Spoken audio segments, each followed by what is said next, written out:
Somewhere right now, someone who loves their partner completely is also thinking about somebody else. Not planning anything, not even calling it wrong in their head, just thinking about them. If that sentence made you a little uncomfortable, good. Because almost everyone has been on one side of that sentence or the other. And by the end of this video, you'll understand exactly why that's true, and what actually separates the people who stop there from the people who don't. Because love, attraction, commitment, and behavior are not the same thing. Someone can stay emotionally attached to their partner while still feeling pulled towards someone else. They can love someone deeply and still feel curiosity, resentment, or the quiet thrill of being noticed by somebody new. None of that is cheating yet. So instead of asking whether the love was ever real, there's a sharper question. What happens in the gap between that pull and crossing the line? Some research suggests committed people respond differently the moment temptation shows up. They pay less attention to the alternative. They rate them as less appealing.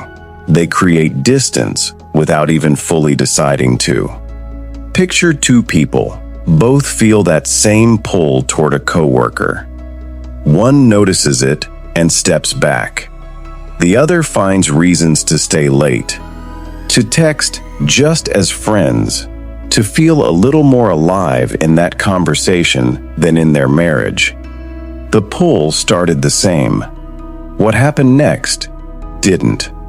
So why does that response differ from person to person? Personality plays a role. People higher in openness to sex without commitment show more risk. So do certain attitudes toward infidelity. Attachment insecurity matters too. A 2023 meta-analysis in the journal Helion, pulling data from over 13,000 people, found a real, if modest, link between anxious or avoidant attachment and infidelity. But there's no personality test that can point at someone and say, this one will cheat. So maybe it's the relationship itself. Psychologists use something called the investment model to explain commitment, satisfaction, alternatives, what you've built together. Someone can still love their partner while becoming less satisfied, more aware of other options, less motivated to protect what they have. That sounds like the answer. Until you remember, most unhappy people don't cheat. So there has to be something else. Opportunity. Repeated contact, privacy, novelty, someone who's interested and available. Add those to that first pull and the line gets easier to cross. But opportunity isn't destiny either.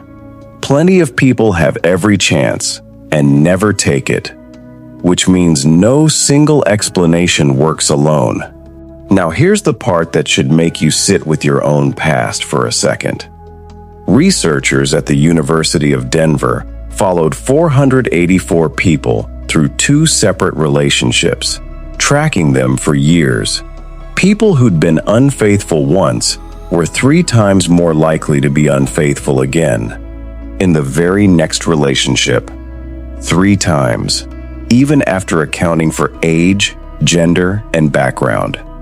That doesn't mean once a cheater, always a cheater. It doesn't prove why the pattern repeats, but it does mean something carries forward. A habit, a threshold. A way of handling temptation that doesn't just disappear with a new partner. So ask yourself honestly, the last time you felt that pull towards someone you shouldn't, what did you actually do with it? Did you create distance, or did you lean in, just a little, and tell yourself it was harmless?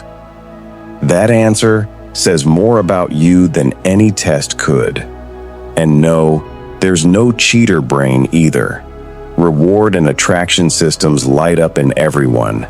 There's no scan that separates the faithful from the unfaithful.